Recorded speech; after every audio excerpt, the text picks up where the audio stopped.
Hello viewers, আসসালামু আলাইকুম। আশা করছি সকলে অনেক অনেক ভালো আছেন।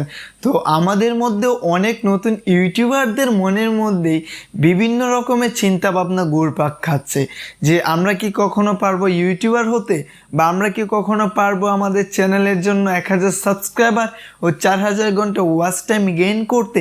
এরকম চিন্তা ভাবনা অনেকের মাথার মধ্যে ঘুরপাক খাচ্ছে। আজকের এই ভিডিওটা দেখার পর আপনাদের সেসব চিন্তা ভাবনা বিদায় নেবে চিরস্থায়ীর জন্য।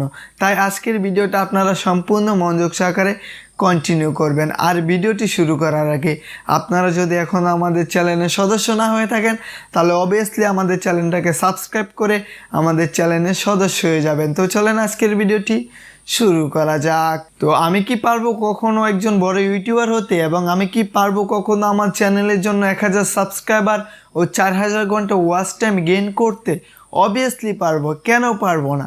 আমরা কি আমাদের নিজেদেরকে এতটাই দুর্বল ভাবছি? তো আমরা যদি আমাদের নিজেদেরকে এতটাই দুর্বল ভেবে থাকি তাহলে আজকে থেকে আর দুর্বল ভাববো না। ধরেন আমার চ্যানেলটা কিন্তু বড় একটা চ্যানেলও না, এবং আমি কিন্তু একজন বড় ইউটিউবারও না। তারপরেও কিন্তু আমি রেগুলারলি আমার চ্যানেলে কন্টেন্ট আপলোড করতেছি, ভিডিও আপলোড করছি। কারণ ইউটিউব অ্যালগোরিথম কিন্তু সর্বদাই ফোকাস রাখে একজন রেগুলার কন্টেন্ট ক্রিয়েটরের উপর। আমার চ্যানেলে জাস্ট শুধু 30+ সাবস্ক্রাইবার, তারপরেও কিন্তু আমি আমার চ্যানেলে প্রতিনিয়ত চেষ্টা করি ভিডিও আপলোড করার জন্য, যার ফলে আমি ভাবি যে আমার চ্যানেলের একটা না একটা ভিডিও অবশ্যই একদিন না একদিন ইউটিউব অ্যালগোরিথম থেকে ভাইরাল করে দেওয়া হবে।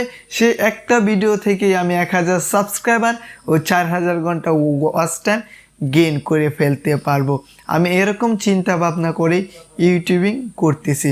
আমি কিন্তু আমার চ্যানেলে ফার্স্ট যখন আমি 10টা ভিডিও আপলোড করে ফেলছিলাম তখন দেখতেছি যে আমার ভিডিওতে তুলনামূলক ভিউজ বা তুলনামূলক সাবস্ক্রাইবার আসছে না।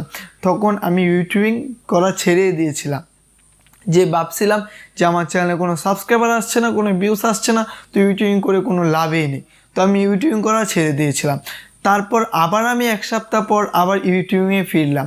আমার মাথায় তখন একটা চিন্তা ভাবনা আসছিল যে আমি 10টা ভিডিও আপলোড করে ফেলছি, এখন যদি আমি আরও কিছু ভিডিও আপলোড করি, সেসব ভিডিওগুলো থেকে যদি ইউটিউব অ্যালগোরিথম আমার একটা ভিডিওকে ভাইরাল করে দেয় তাহলে নিশ্চয়ই আমার চ্যানেলে 1000 সাবস্ক্রাইবার ও 4000 ঘন্টা ওয়াচ টাইম পূরণ হয়ে যাবে। এই প্রত্যাশাটা নিয়ে আমি আবার ইউটিউবিং শুরু করলাম। তো আপনারা কখনো হতাশাগ্রস্ত হবেন না। আপনারা সর্বদাই রেগুলারিটিটা মেনটেন করবেন এবং অ্যাক্টিভিটিটা ঠিক রাখবেন, তাহলে আপনাদের চ্যানেলে ধীরে ধীরে আস্তে আস্তে ভিউজ বাড়বে। আমার ভিডিওতেও কিন্তু প্রথম কোনো ভিউজ আসতো না, এখন 2-4টা ভিউজ আসে, এবং 3 দিন 4 দিন পর পর 1-2টা সাবস্ক্রাইবারও বাড়ে। আমি এইটা নিয়ে খুব খুশি আছি যে আমার চ্যানেলে সাবস্ক্রাইবার বাড়ছে এবং আমার চ্যানেলে নতুন নতুন অডিয়েন্স প্রবেশ করছে।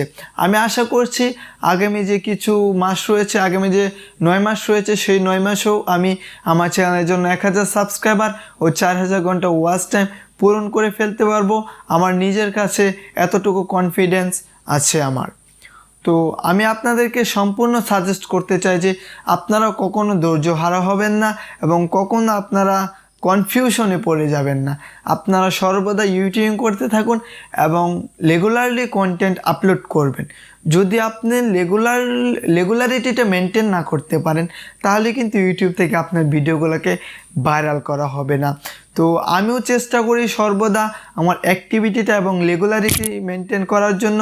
আপনারাও সর্বদা চেষ্টা করবেন আপনাদের চ্যানেলে যে অ্যাক্টিভিটিটা রয়েছে সেই অ্যাক্টিভিটিটা এবং আপনাদের রেগুলারিটি মেনটেনটা ঠিক রাখার জন্য।